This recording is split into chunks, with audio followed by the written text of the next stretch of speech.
my friends, how you all doing? We're here in Seattle today picking up my wife from airport, and we actually got lucky here in Seattle today because the weather is very sunny, which is very unusual. Each time we come here, 8 out of 10 times it's raining, but today is actually very sunny. And while we're here in Seattle, we decided to see Bill Gates' house. Well, let's check it out.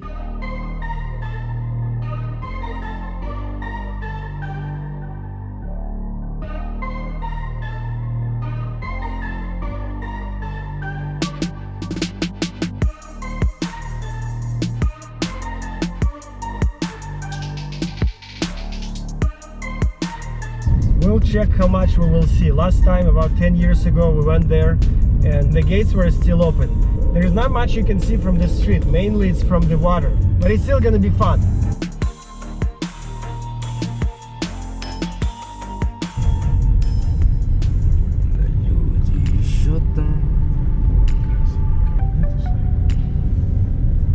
There's some kind of construction here.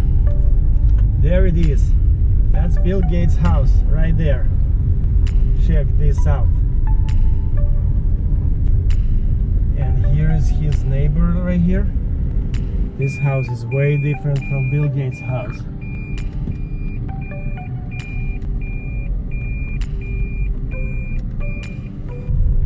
Well, as you guys could see, there is not too much to see from the street. Mostly the house can be seen from the water side. But it was still fun. Well, that's pretty much it. I hope you guys liked this video and we were able to see where Bill Gates lives. Subscribe for more videos and I'll see you next time.